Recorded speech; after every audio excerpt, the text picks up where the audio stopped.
Se você é um pesquisador, um acadêmico ou um artista, você já sabia, a maioria do conteúdo do mundo é em inglês, e os mercados também. E eles exigem um grau alto de precisão.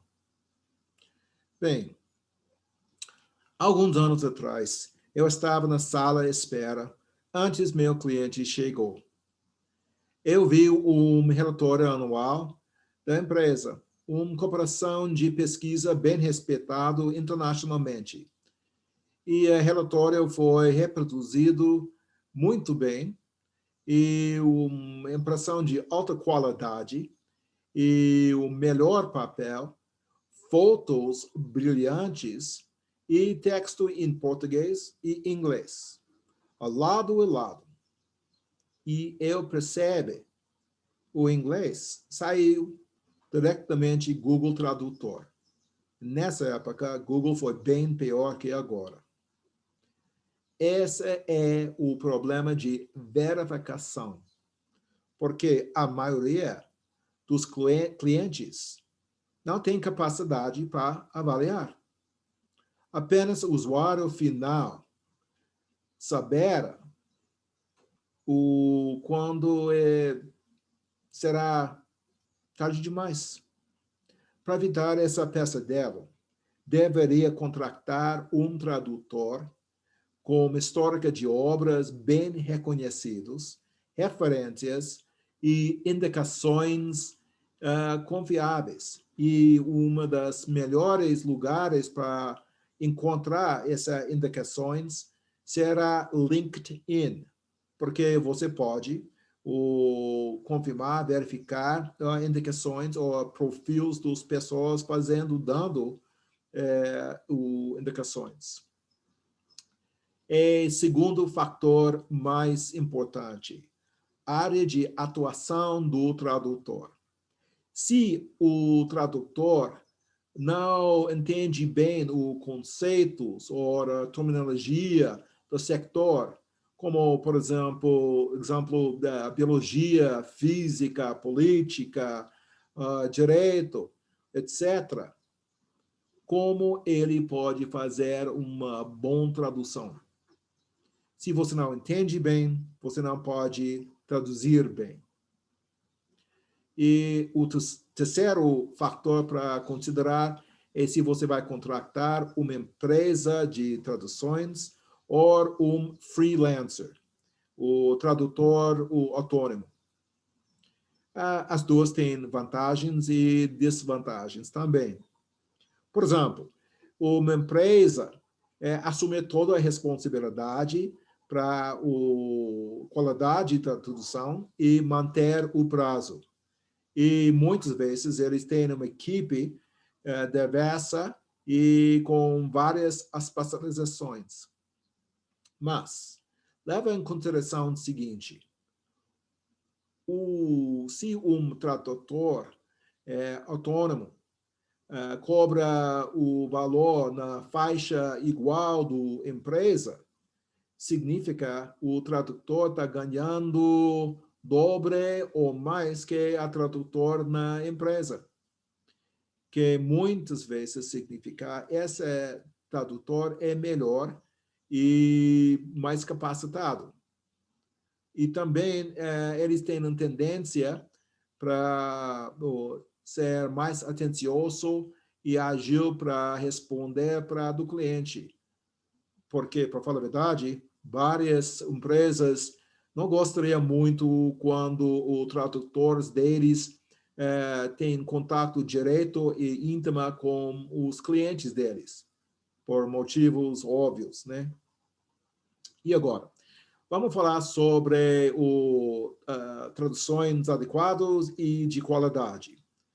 A primeira coisa para considerar, se o tradutor é bem fluente na própria língua, claro, e também tem conhecimento e intimidade com a língua e a cultura da língua ele está traduzindo. Por quê? Porque igual vocês, muitos de vocês conhecem inglês suficiente para entender bem e conhece sua própria língua para expressar tudo perfeitamente. Mas para tentar fazer o contrário, é bem difícil. E por isso você contratar a gente, né? Bem, essa intimidade pode fazer tudo diferença. Por exemplo, vamos falar sobre a palavra manifestação. Manifestação como era uma manifestação na esplanada de ministérios. Se eu traduzir isso para inglês, there was a manifestation in the esplanada of ministries. O leitor vai pensar, manifestação de quê? Manifestação, qual conceito foi realizado? Porque a gente não usa manifestação nesse sentido. A gente usa demonstration, demonstração, ou outra expressão na arena política. A disputa no Congresso acabar em pizza. Primeira vez eu ouvi essa expressão, eu pensava, que legal. Eles resolveram essa disputa e comemoraram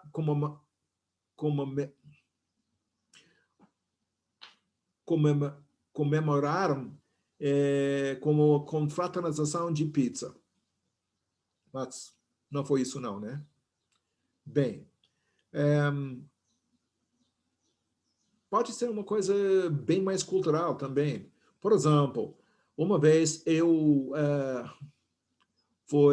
fui traduzindo um roteiro de cinema. E nessa trecho tem um traficante ameaçando e xingando alguém.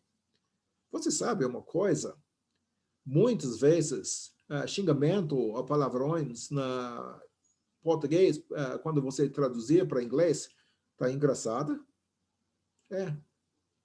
Bem, essa por causa o intensidade e da significado pode ser bem diferente. Por exemplo, vamos falar sobre o word bitch.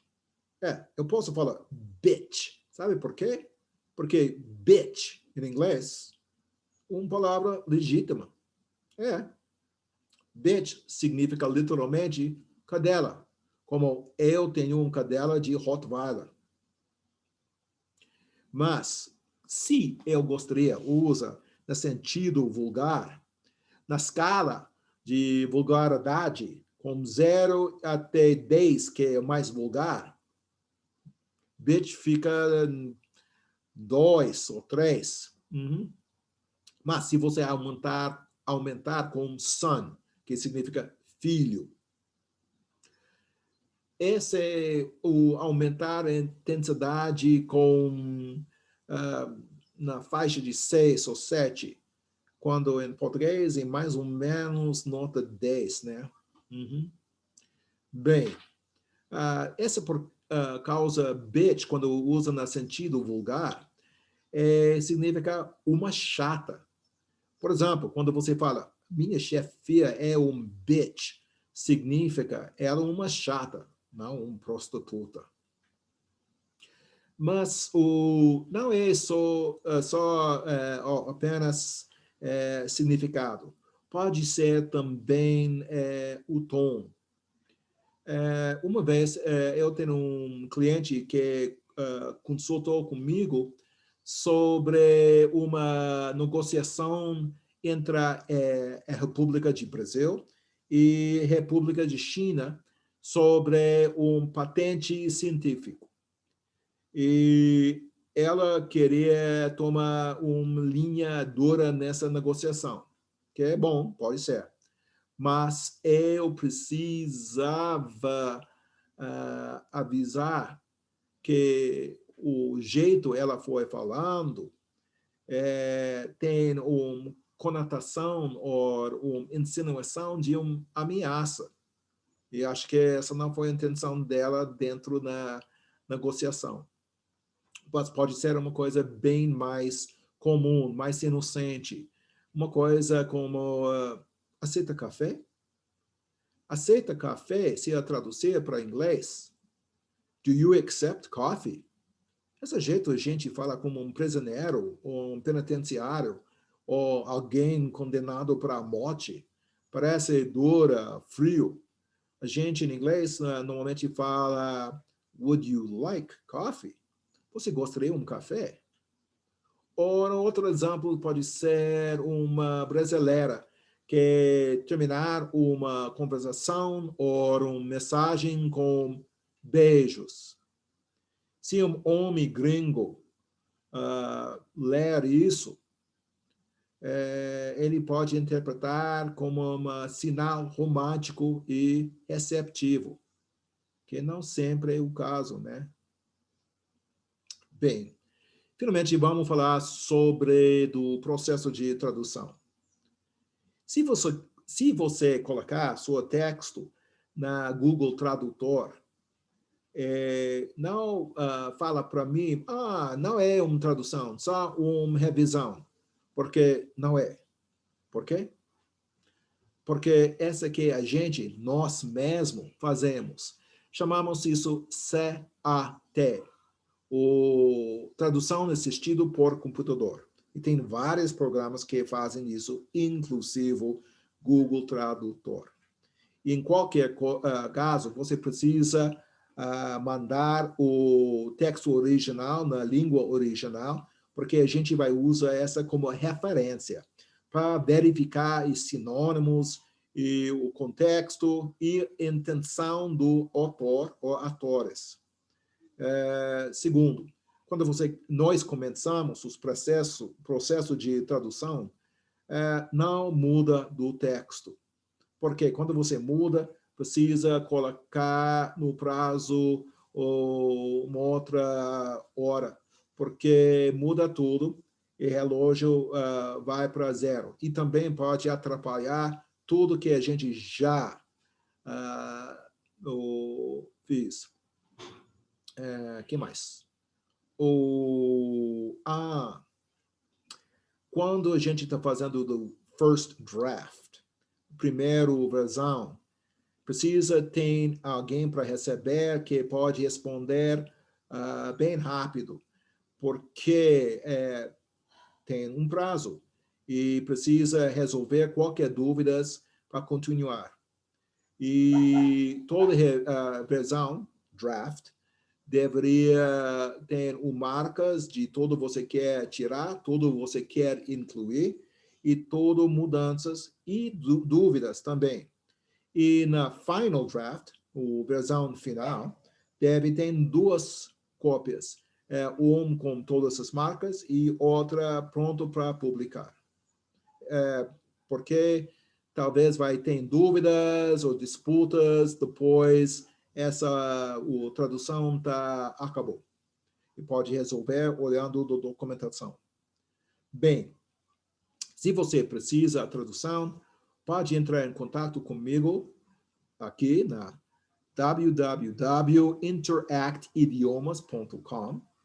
Eu tenho bastante experiência na área de artigos científicos e técnicos, e também ajuda acadêmicos com umas coisas como propostas de estudos ou fazer sanduíches, e também outras áreas diversas como política, direito, negócios, etc.